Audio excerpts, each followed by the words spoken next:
Bienvenue à Coffee Break French. Welcome to the Coffee Break French Show. Moi, c'est Marc. Et je suis Max. Comment vas-tu, Max? Très très bien, et toi? Super bien, très content.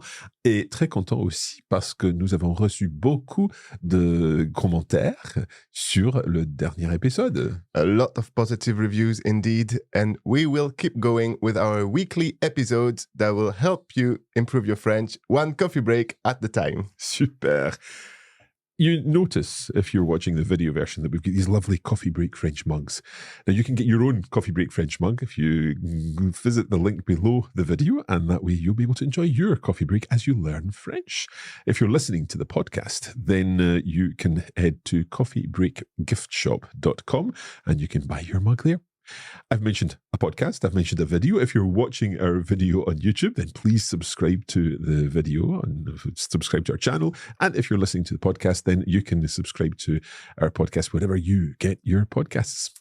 Exactement. Alors Marc, de quoi parle-t-on aujourd'hui? De quoi parle-t-on aujourd'hui? What are we talking about today? Well, today we're talking about adjectives and where they go. In particular, we're going to be looking at certain adjectives that go before the noun. Très intéressant. On y va? Allez, c'est parti.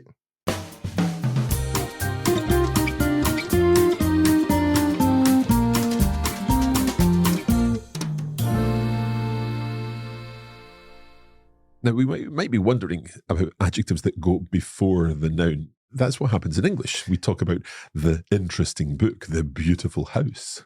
Indeed. So in French, normally the rule is that the adjective goes after the noun it describes. Yeah. So give us an example. The interesting book. Un livre intéressant. Un livre intéressant, an interesting book. Or let's say a white house. Une maison blanche. So une maison blanche. Blanche comes after the noun. We're actually saying a house white. However, there are exceptions. There are exceptions. And these exceptions can fall into certain categories, and it might be helpful if we think of these categories so that we can identify whether some adjectives go before the noun. Exactly. So there's 5 main categories. Mm-hmm. So we'll go look at them in details. Mm-hmm. Maybe a good way to remember it is bangs. Bangs, the word bangs, okay, as in, in the US, bangs would be your fringe. Neither of us have the luxury of talking about a fringe, but we'll go with bangs. So B-A-N-G-S, and each of these letters stand for something. So let's go with B first of all. B is for beauty. Beauty. So if you use adjective that related to beauty, like the most basic beau or belle, mm-hmm. it would come before the noun. Right. So let's take then beau and give us some examples of using beau when it comes before the noun. So you were talking about a book earlier. It could be un beau livre. A beautiful book, un beau livre. Or une belle armoire. A beautiful wardrobe. So belle, beau, any form of that comes before the noun. All the time. And if it's before a masculine noun that starts with a vowel, it would be belle as well, B-E-L. Yeah, like a beautiful bird. Un bel oiseau. Un bel oiseau, B-E-L, oiseau. Now, we're using beau and belle, but another adjective of beauty would be jolie. Jolie, par exemple, une jolie maison. A pretty house, une jolie maison. So beauty, B. That's our first category. Let's move on to look at A. A is for age. Okay. So if something is old, for example, if you're talking about an old castle, can you guess what it would be? Un vieux château. Exactement. Vieux would come before the noun. Okay. Un vieux château. Or an old house. Une vieille maison. So une vieille maison, we put the adjective before an old house. Une vieille maison. Exactement. Once again, the masculine is slightly different. If the noun starts with a vowel, it would be vieille, V-I-E-I-L. V-I-E-I-L. A little bit complicated there. Okay, so beauty and age, then N. N is for number. Mm-hmm. So in English, like first, second, third, fourth, etc., they would all come before the noun in French. Yeah, okay. So the first day, for example. Le premier jour. Le premier jour, the second time. La deuxième fois.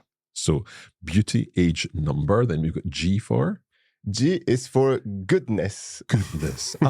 Okay. So what do you mean by goodness? If you use it, for example, the adjectives good or bad, bon or mauvais, they would come before as well. Okay. So the good cake. The good cake. Ooh, le bon gâteau. Le bon gâteau. And what's your pronunciation there? Really nasal sound. Le bon gâteau. Le bon gâteau. Or you also said it's lack of goodness in a sense, badness. So I don't know, the bad piece of news. La mauvaise nouvelle. La mauvaise nouvelle. So bon or bonne and mauvais, mauvaise come before the noun. So beauty, age, number, goodness, and S stands for? Size. Size. Okay, so tell us about this one. So the two most common probably, petit and grand, or petite, grande, always before. Les petits fours. Les petits fours, the little biscuits, okay. Or une petite table. A little table, okay. Or what about a large sofa? Un grand canapé. Un grand canapé. So this is the main knowledge that we need about adjectives that come before the noun. We've got beauty, B, age, A, number, N, goodness, G, and size, S.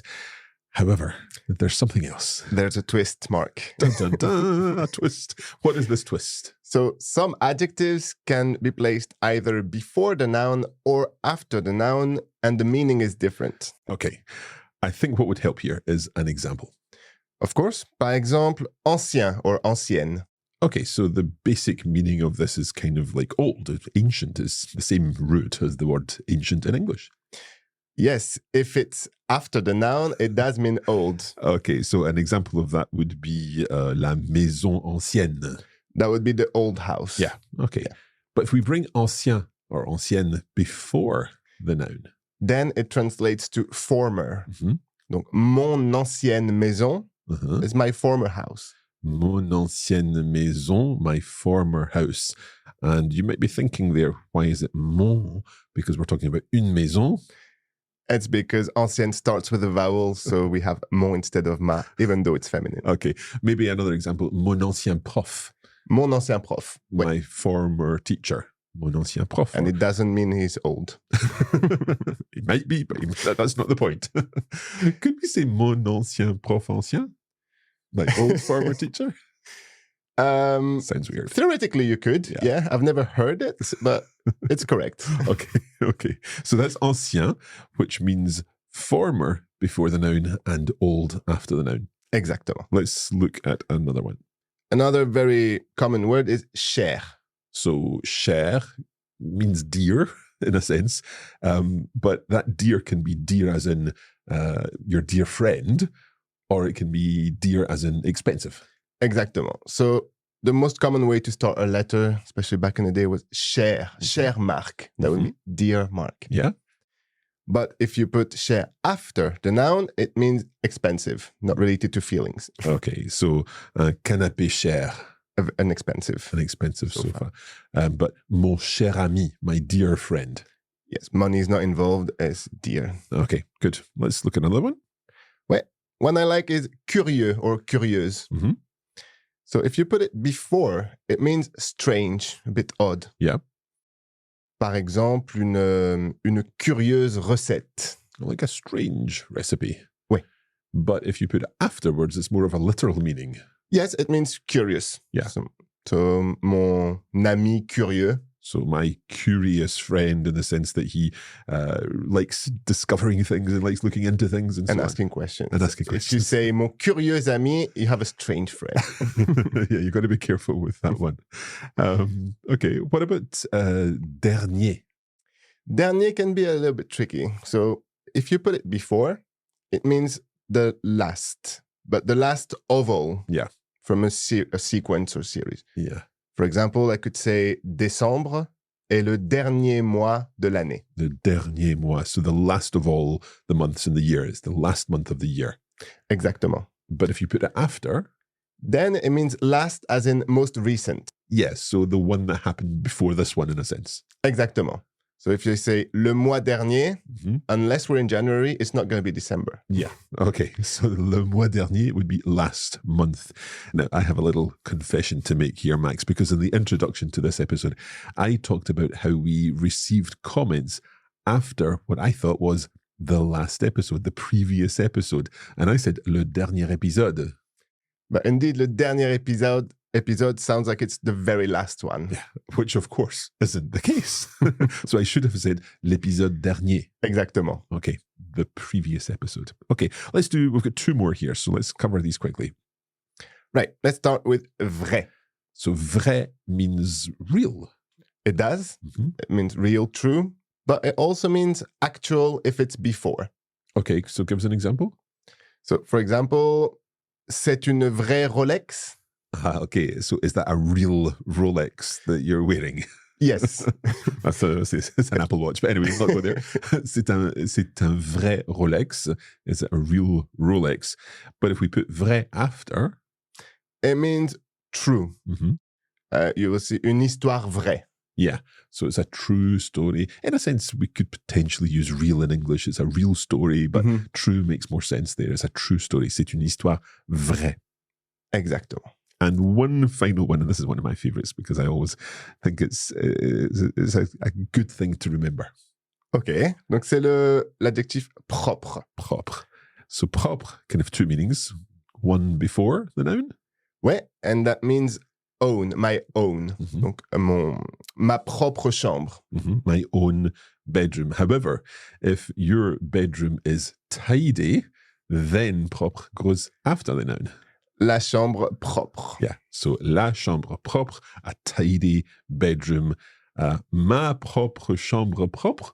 Exactement. My own tidy bedroom. With, in English, the 2 adjectives before the noun. In French, one before, one after. Super. So in this episode, we have learned about the placement of adjectives, particularly about that certain group of adjectives that come before the noun. And we learned a mnemonic, and that mnemonic was BANGS. That stands for beauty, B, beauty, A for age, N for number, G for goodness, and S for size. We also learned about those adjectives that can come before the noun or go after and change their meaning. And that's not an exhaustive list. No, there's more. But that's as much as we're doing for this lesson.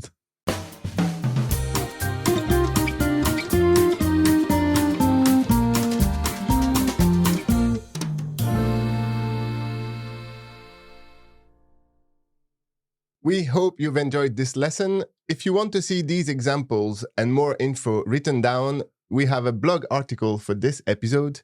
You'll find the link in the description. And of course, if our listeners would like more help with their French, then you can head to coffeebreaklanguages.com/French and sign up for our regular free email lessons. We cover language, we cover grammar, we cover idiomatic expressions, vocabulary, different phrases, culture, lots of useful French information. Head to coffeebreaklanguages.com/French to sign up for that. Exactement. So look out for our next mini lesson in your inbox. Alors, c'est tout pour aujourd'hui. C'est tout. Merci, Marc. Merci à toi, merci à vous, et à la prochaine. Happy coffee breaking!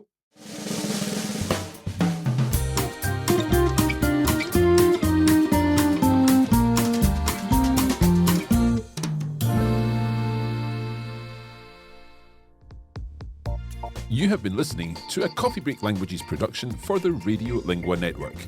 Copyright 2023 Radio Lingua Limited. Recording copyright 2023 Radio Lingua Limited. All rights reserved.